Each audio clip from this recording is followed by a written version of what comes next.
So ఇప్పుడు ఈయన మనం కరుడుగట్టిన విలన్ లాగా చూసాం కదా, అందమైన హీరో అయ్యి ఉంటే మేబీ ఎలా ఉండేవాళ్ళ లుక్ ఒకసారి ఇందులో ఫొటోస్ కొన్ని మా టీం ఇక్కడ ఎదుగు ఏజ్ లే సార్ ఇది బాగా పట్టారు ఈ ఫోటోలన్నీ. ఇది అప్పుడు ఇండస్ట్రీకి రాలా. This was maybe my after college days immediately. Okay, college పీరియడ్లో, ఆ పీరియడ్లో. సో ఈ ఫోటో చూసి ఇండస్ట్రీకి వచ్చేమన్నారు ఏమో మేబీ ఐ డోంట్ నో. మీరు అన్నట్టు ఏమో సీరియస్గా నేను ట్రై చేస్తుంటే అయ్యేవాళ్ళేమో, ఇంకొక స్టార్ అయ్యేవాడినేమో. ఎస్ డెఫినెట్గా. నెక్స్ట్ చాలా బాగుంది ఈ పీరియడ్లో. నాకు బాగా గుర్తండి, అప్పుడు కమల్ హాసన్ గారు చాలా పెద్ద క్రేజ్. అవును, కొంతమంది కొంచెం అంటే ఇప్పుడు వాళ్ళు చెప్పుకుంటే ఇదిగా ఉంటుంది, కమల్ హాసన్ లాగా ఉన్నావు, మెయిన్గా మీసాలు అయ్యి అలా అనిపించేయి అనేవాళ్ళు నన్ను. అవును, అప్పుడంతా అంతే ఉండేవాళ్ళు కదా, భలే భలే మగాడి నచ్చావు నా స్వామి ఓ. అప్పుడంతా లుక్ అదే, ఆయన హెయిర్ స్టైల్ కూడా అంతే ఉంటుంది. అవును, నాన్నగారు మై ఫాదర్ అండి, హీ వాజ్ వెరీ హ్యాండ్సమ్ అండి, very handsome. Use to look like an European. చాలా బాగా handsome, his hand and his style, height కూడా అండి, and he was very handsome. But నాన్నగారు ఫుల్ నేమ్ ఏంటి? ఈయన మై వైఫ్ ఫాదర్ అండి, నాగేశ్వరరావు గారని. ఓకే, ఈయన ఆ రోజుల్లో చీఫ్ మేకప్ ఆర్టిస్ట్. ఈయన పితామహుళ్లాగా ఈ మేకప్ దీనికి. ఈయన ఇంటికే వచ్చి అందరూ ఆర్టిస్టులు మేకప్, ఈయన ఇంట్లో బయట కూర్చుని ఎవరు ఫస్ట్ వస్తే వాళ్ళకి ఈయన మేకప్ వేస్తే అప్పుడు షూటింగ్కి వెళ్ళేవాళ్ళు అనమాట. అప్పుడున్న హీరోయిన్స్కి, ఆ హీరోయిన్స్, హీరోలు, చాలా మంది ఆర్టిస్టులు అందరికీ నాగేశ్వరరావు గారు మేకప్ చేస్తారంటే ఒక స్పెషల్ ఇది ఉండేది. Okay, and he was such a great man. You can see ఆ రోజులో ఆయన the way he dressed and all that.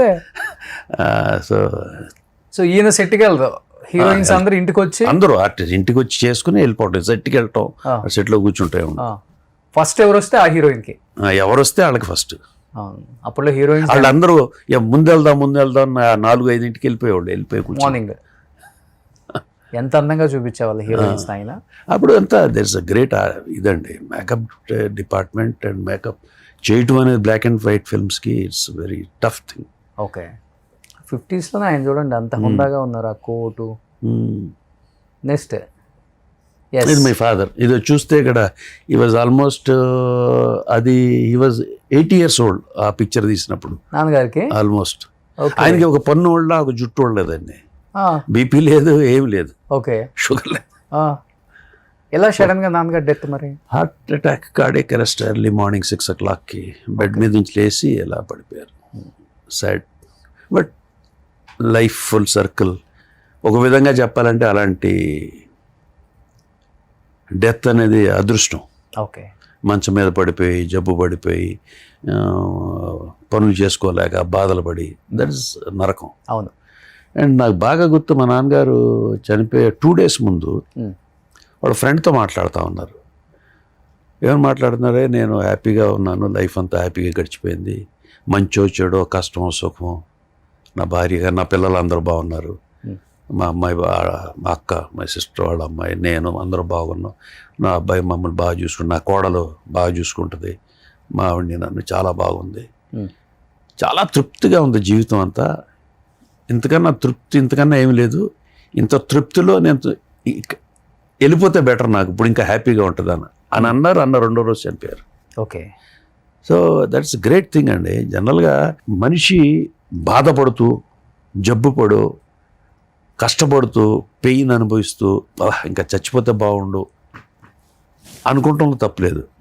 అంతా హ్యాపీగా ఉండి, హెల్తీగా ఉండి, హ్యాపీగా ఉండి మనిషి ఇంకా చాలు, తృప్తి పడుతుంది. That's what contentment of life. అవును, తృప్తితో జీవితం బాగుంది, సరిపోయింది, చాలు, ఇప్పుడు వెళ్ళిపోతే బాగుంటాం అని అనుకుంటూ అనేది I feel it's a great thing. Okay, నాన్నగారు చేసిన సినిమాల్లో మీకు బాగా నచ్చిన సినిమాలు ఒక 2-3 అంటే? ఆయన కథానాయకుడు అన్నీ చేశారు అప్పుడు రామారావు గారితో. అవును, చాలా సినిమాలు చేశారు. ఈ had his own this thing. ఆయన వాయిస్ కూడా చాలా డిఫరెంట్ ఉంటుంది కదా, బాగా వాయిస్ బాగా ఇదిగా ఉంటుంది. గుర్తున్నాయి నాన్నగారి ఏమన్నా 1 or 2 డైలాగ్స్? అసలు నా డైలాగ్ చెప్పండి నేను. నాన్నగారు ఫుల్ నేమ్ ఏంటండి? రాఘవయ్య. ఓన్లీ రాఘవయ్య అంతే. ఇండస్ట్రీ వాళ్ళు కూడా రాఘవయ్య అని పిలిచేవాళ్ళు. అంటే అప్పుడు ఢిల్లీ నుంచి వచ్చారు, ఢిల్లీ రాఘవయ్య అనేవాళ్ళు. కానీ ఆయన ఒక మంచి పొజిషన్లో ఉండి అసలు సినిమాల్లోకి ఎలా రావాలనిపించింది అనేది అవన్నీ చెప్పానండి. ఈ వాజ్ ఇన్ ఢిల్లీ యాక్చువల్గా. I was born and brought up in Delhi. Delhi I and B మినిస్టర్లో జాబ్ చేసేవాళ్ళు. ఆయన హీరో చేయాలని తీసుకొచ్చారు సినిమా ఇండస్ట్రీ డిస్ట్రిబ్యూషన్ తెలిసిన వాళ్ళు. తర్వాత అలాగ వచ్చేసారు, జాబ్ రిజైన్ చేయకుండా వచ్చేసారు. స్టేట్ బ్యాక్ అంతే. నాన్నగారు ఒక 100 సినిమాల దాకా ఇంకా చేసి ఉంటారు. అది నాకు లెక్కలే, నేను చిన్నవాడిని కదా నేను. కానీ ఒక్కొక్క సినిమాకి సంబంధం లేకుండా చేస్తారు. విలనిజం కూడా బాగా హీరోకి సమౌర్జిగా ఉంటుంది. సూపర్ యాక్టర్ అసలుకి. ఇప్పుడున్న జనరేషన్ కూడా అప్పుడప్పుడు ఈటీవీ సినిమా వచ్చినప్పుడు ఈయన చూసారంటే బా ఏం యాక్టర్ అనిపిస్తారు మనకి. ఇది ఏ ఏజ్ గ్రూప్లో సార్ ఇది? మేబీ 35 అంతే, 35-40 మధ్యలో. నెక్స్ట్ ఇది మెమరబుల్ ఫోటోగ్రాఫ్ అండి. భానుచంద్ర గారు మిడిల్లో. భానుచంద్ర గారు, శరత్ బాబు గారు, నేను. ఇది 1986 అండి. ఓకే. నా మ్యారేజ్ అయింది అప్పుడే. మ్యారేజ్ అయిన 3rd day shooting. Okay. Mastari Kapuram అని PN Ramachandrarao direction. Okay. Bhanuchandra hero, Amala గారు హీరోయిన్. నేను దాంట్లో ఒక comedy villain type character. Amala గారిని పెళ్లి చేసుకోవాలనుకుంటాం, ఒక క్యారెక్టర్. అప్పుడు నేను మ్యారేజ్ అయిన 3rd day shooting in Ooty. Okay. ఊటీకి వెళ్తే నేను శివప్రసాద్ రెడ్డి గారని ఉండేవాడు. శివప్రసాద్ రెడ్డి గారు వాళ్ళ పార్ట్నర్. ఆయన సినిమా అనమాట అది. సో నాకు హనీమూన్ కూడా అక్కడే అరేంజ్ చేసి ఆయన. Okay. I was there in shooting. So మంచి క్లోజ్ ఫ్రెండ్స్ అనమాట అయితే వీళ్ళిద్దరు. చనిపోయే వరకు కూడా ఈయన శరత్ బాబు గారు. శరత్ బాబు గారు ఇండస్ట్రీకి వచ్చినప్పటి నుంచే తెలుసు నాకు. ఇండస్ట్రీకి వచ్చినప్పుడు నేను అప్పుడు ఫిల్మ్ ఇండస్ట్రీలో లేను, but I use to live in మెడ్రాస్లో ఉండేవాడిని కాబట్టి అక్కడ తెలుసు నాకు శరత్ బాబు. భానుచంద్ర అంటే చిన్నప్పటి నుంచి మా senior, but we are all friends అనమాట. మాస్టర్ వేణుగారు అబ్బాయి. ఓకే. ఓకే. మాస్టర్ వేణుగారు, మా మామగారు, మా ఫాదర్, వీళ్ళందరూ ఫ్రెండ్సే. ఓకే. సో మేమందరం పిల్లలం కాబట్టి మేమందరం. నా ఫస్ట్ ఇంటర్వ్యూ భానుచంద్ర గారితో. ఓహో, నైస్ మ్యాన్, మంచివాడు. అండ్ హెల్త్ ఫ్రీక్ అండి. టోటల్ కరాటే గిరాటే మొత్తం 24 గంటలు దాని మీద ఉండేవాడు. ఎక్సర్సైజ్ అంతా. సో ఇప్పుడు ఆయనకు ఒక 74 ఉంటాయి. అయినా కానీ ఆయన ఇంకా అలాగే ఉంటాడు. 50 ఏళ్ళ లాగా ఉంటాడు. 50 ఏళ్ళ లాగా. అవును. ఇప్పుడు మీకు ఆల్మోస్ట్ మరి ఇద్దరు ఫ్రెండ్స్ అంటే అదే ఏజ్ గ్రూప్. మీరు కూడా ఇప్పుడు కూడా కాకపోతే నేను రంగ్ అయిన అంతే. ఏం సార్ మీరేంటి ఫుడ్ డైట్ ఎలా ఫాలో అవుతారు? జిమ్ చేస్తుంటారు ఇప్పుడు కూడా? చూడండి, జిమ్ చేసి ఆపేసారు. స్లిప్ డిస్క్ అయింది నాకు. ఓకే. సో అప్పటి నుంచి మానేశాను అనమాట. వాకింగ్ చేస్తాను అంతే. ఓకే. అప్పటి వరకు కూడా మంచి జిమ్ చేశాడు, బాడీ మెయింటైన్ చేయడం బాగా. నేను ఆల్మోస్ట్ 10th క్లాస్ అప్పుడు, ఇంటర్మీడియట్ అప్పటి నుంచి జిమ్కి వెళ్ళేవాడిని. బట్ 70లో మీరు ఇంత యంగ్గా కనపడుతున్నారు. కొంచెం డై చేస్తే ఆల్మోస్ట్ ఇంకా ఒక ఫోటో చూసాం కదా, హైదరాబాద్కి షిఫ్ట్ అయింది. అవును, అలా ఉంటారు. Nice memories, those memories. Next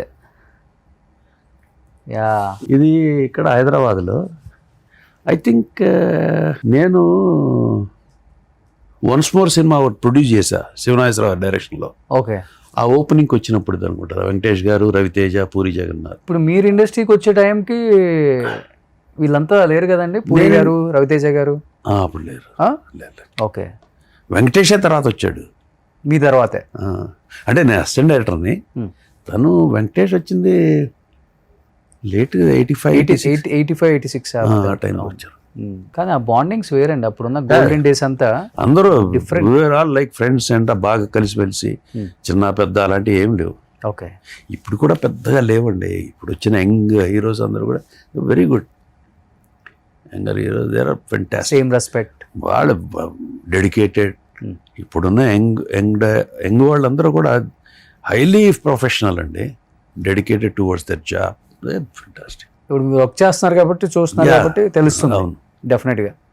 next Balayya Babu గారు మిస్ అయ్యారు ఈ ఫ్రేమ్ లో. లేరు, ఆయన అప్పుడు లేరు. ఇది ఎక్కడంటే శ్రీకాంత్ గారు అబ్బాయి రోషన్ ఉన్నాడు కదా. అవును. చిన్నప్పుడు రోషన్ 5th బర్త్డేనో 3rd బర్త్డేనో ఎప్పుడో చేస్తే అక్కడ అందరూ కలిసినప్పుడు దిగిన ఫోటో ఇది. ఓకే. అప్పుడు నాగార్జున గారు మొబైల్ వాడుతున్నారా? వచ్చింది అప్పుడు వచ్చింది. అప్పుడు 98లోనే ఎప్పుడో కదా మొబైల్ వచ్చింది. 99, ఓకే, 2000 ఆ పీరియడ్ లో వచ్చింది. అప్పుడే వచ్చింది. సో ఆ మొబైల్ చూడండి ఆయన ఎక్కడ పెట్టుకున్నారు. అప్పుడు మోటరోలా అనుకుంటారు. they're all good. సూపర్ అసలు. సుమన్ టీవీలో మీ పర్సనల్ అండ్ బిజినెస్ ప్రమోషన్స్ కోసం కింది నెంబర్కి కాంటాక్ట్ చేయండి.